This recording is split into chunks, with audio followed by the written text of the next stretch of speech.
Hello बच्चों, स्वागत है आपका मेरे यूट्यूब चैनल पे। आज हम डायरेक्टरेट ऑफ एजुकेशन की क्लास 7 की वर्कशीट 23 डिस्कस करेंगे, जिसका सब्जेक्ट है साइंस और डेट इस वर्कशीट की 18 दिसंबर 2020। 18 दिसंबर की जो आपकी एसएसटी की वर्कशीट है वो भी मैं अपने YouTube channel Rishabh computer classes पे दोनों मीडियम इंग्लिश और हिंदी मीडियम में डाल चुकी हूँ। आप इस वीडियो की डिस्क्रिप्शन में जाके उस वीडियो पर क्लिक करके अपनी वर्कशीट को कम्प्लीट कर सकते हैं। और जो आपकी 19 दिसंबर की जो वर्कशीट है इंग्लिश कॉमन वर्कशीट जो आपकी 6 to 8 की वो भी डाल चुकी हूँ मैं अपने यूट्यूब चैनल पे। आप वो भी अपनी वीडियो पे क्लिक करके अपनी वर्कशीट को कंप्लीट कर ले बच्चों, जल्दी से जल्दी कंप्लीट करें। तो वर्कशीट को स्टार्ट करने से पहले जल्दी से मेरे चैनल ऋषभ कंप्यूटर क्लासेस को सब्सक्राइब कर दें, ताकि जब भी मैं नई वीडियो डालूँ उसका नोटिफिकेशन आपको तभी के तभी मिल जाए और जल्दी से जल्दी बच्चे मेरे सब्सक्राइबर 30K तक पहुँच जाए। तो आज हम पढ़ेंगे न्यूट्रिशन इन एनिमल्स। तो एनिमल्स में पढ़ेंगे न्यूट्रिशन। तो यहाँ पे हमें कुछ एक इंटरेस्टिंग स्टोरी दी गई है अबाउट स्टमक के बारे में एक इंटरेस्टिंग स्टोरी है। देखते हैं क्या वो story.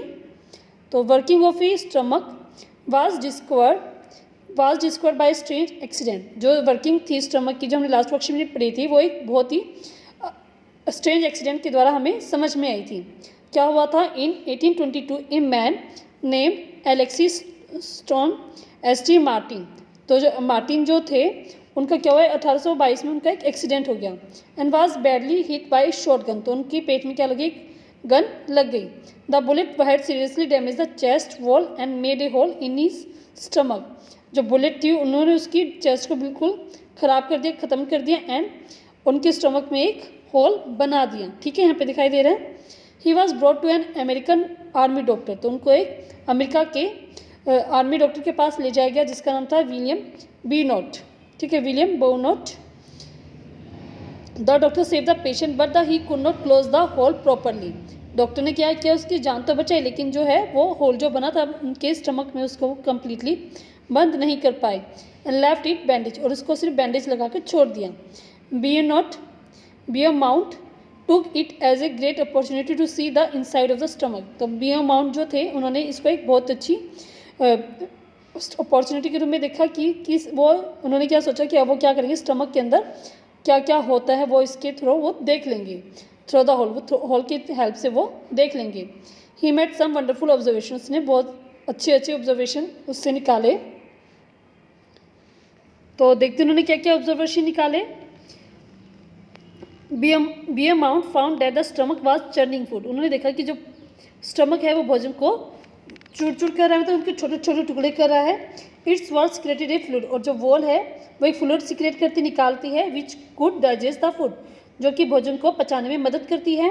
He also observe that the end of the stomach open into the intestine only after digestion of the food. उन्होंने देखा कि जो स्टमक है, स्टमक के एंड में एक इंटेस्टाइन में वो खुलता है only after the digestion of food. जैसे ही भोजन का डाइजेशन होता है, जो स्टमक है वो एक इंस्टेंट में जाकर खुलता है।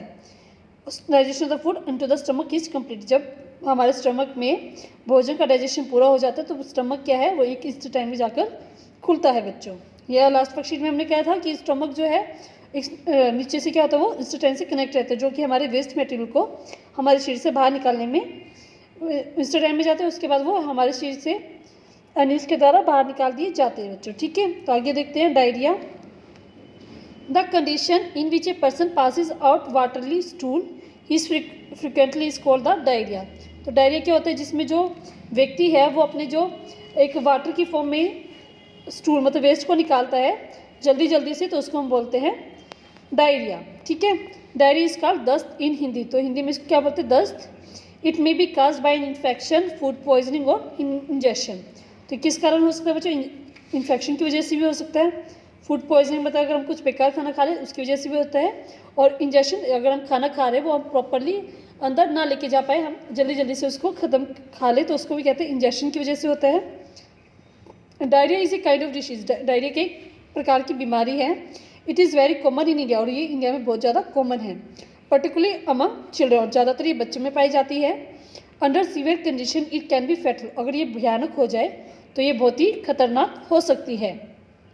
खतरनाक क्यों होगी? This is because of excessive loss of water and salt from the body. अगर ये जो डायरिया अगर ज़्यादा होगा तो इससे क्या होगा? हमारे शरीर में जो लॉस ऑफ वाटर होगा और साल्ट का हमारी बॉडी से लॉस होगा।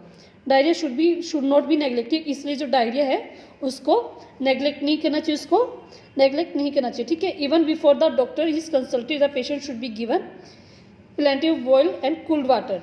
जब तक हम डॉक्टर से कंसल्ट करें उससे पहले भी जो पेशेंट होता है जिसको डायरिया है उसको बहुत ज़्यादा उबला हुआ पानी देना चाहिए और cooled water with A pinch of salt and sugar, और ठंडा पानी में सॉल्ट एंड शुगर मिलाकर हमें देना चाहिए।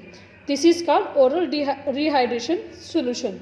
और जो हम ऐसे सोल्यूशन बनाते हैं उसको हम बोलते हैं ओरल रिहाइड्रेशन सिस्टम, ताकि क्या हो जाए, जो व्यक्ति है उसमें पानी की कमी ना हो, और रिहाइड्रेट मतलब उसमें पानी की कमी पूर्ति होती रहे बच्चों, तो उसको बोलते हैं ओरल रिहाइड्रेशन सिस्टम। तो नोट करने वाली बात है, the loss of water from the body of a person through watery stool is called dehydration. तो पर्सन के अंदर से पानी का लॉस होना किसके द्वारा, वाटरली स्टूल, जो वाटर की फॉर्म में जो हमारा वेस्ट निकलता है उस फॉर्म में, इसका dehydration. The dehydration of a body can be prevented during the diarrhoea. तो जो डिहाइड्रेशन उसको हम डायरिया के दौरान रोक सकते हैं by giving oral rehydration solution regularly to the patient. अगर हम उस पेशेंट को ओरल रिहाइड्रेशन सोल्यूशन देते रहेंगे तो जो पेशेंट है उस डायरिया के दौरान उसको हम डिहाइड्रेशन होने से बचा सकते हैं बच्चों। तो आगे अब क्या करना है, हमें इस वर्कशीट के क्वेश्चन आंसर करने हैं। तो वर्कशीट में हम देखते हैं what is full form of ORS। ORS की फुल फॉर्म बतानी है हमें। तो ORS की फुल फॉर्म क्या होगी बच्चों, आपका ओरल रिहाइड्रेशन सोल्यूशन। तो आपका फर्स्ट क्वेश्चन का आंसर हो जाएगा। नेक्स्ट क्वेश्चन क्या है इसका, name the condition in which a person passes out frequently watery stool. तो किस कंडीशन में जो व्यक्ति है वाटरली स्टूल रिलीज करता है, कंडीशन। तो कंडीशन क्या होता है, इट इज़ कॉल्ड डायरिया। तो आप कहेंगे इसका डायरिया का आंसर हो जाएगा। डायरिया के दौरान वो क्या करता है, वाटरली स्टूल को पासिस आउट करता है। नेक्स्ट है what is diarrhoea, how is the diarrhoea caused. Diarrhoea क्या और डायरिया किस प्रकार किस कारण से होता है। तो देखते हैं इसका आंसर। तो यहाँ का आंसर आप यहाँ से करेंगे यहाँ तक, इसमें आप ये वाला छोड़ सकते हैं लाइन, ठीक है, यहाँ तक ये वाला लाइन छोड़ दें और ये आपका क्वेश्चन नंबर 3 का आंसर हो जाएगा बच्चों, ठीक है। नेक्स्ट क्वेश्चन हम देखते हैं, right the name of the person who discover the working of stomach. तो उस व्यक्ति का नाम बताएं जिसने स्टमक की वर्किंग को डिस्कवर किया था। तो उसका नाम था हमारे पास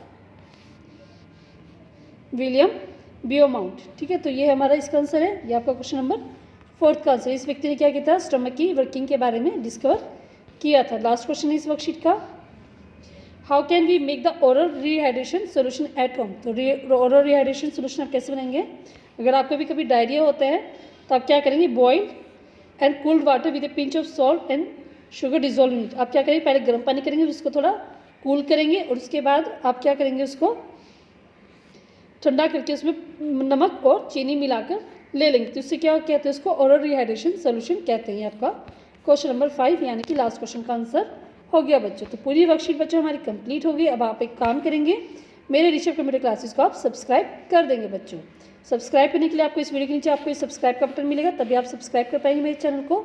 सब्सक्राइब कर पे क्लिक करेंगे तो आप एक ब्लैक आइकन जो ब्लैक हो जाएगा, ब्लैक होने पे आप फिर से क्लिक करेंगे तो आपको 3 ऑप्शन मिलेंगे, ऑल, पर्सनलाइज एंड नन। अगर आप ऑल पे क्लिक करेंगे तभी आपको मेरी सभी वीडियो की नोटिफिकेशन आपको मिल पाएंगे। तो आप ऑल पे क्लिक करें। तो बच्चों अगर आपको वर्कशीट अच्छी लगी है तो जल्दी से जल्दी बच्चों इस वीडियो को लाइक कर दें, सब्सक्राइब कर दें मेरे चैनल को और शेयर कर दें इस वीडियो को, ताकि जो आपके दोस्त या पार्टी वो भी इस वीडियो की हेल्प से अपनी वर्कशीट को कंप्लीट कर पाए। कमेंट करके बताएं कि आपको वीडियो कैसी लगी, कोई डाउट है तो वो भी आप कमेंट सेक्शन में से पूछ सकते हैं बच्चों। थैंक यू बच्चों, हैव ए नाइस डे।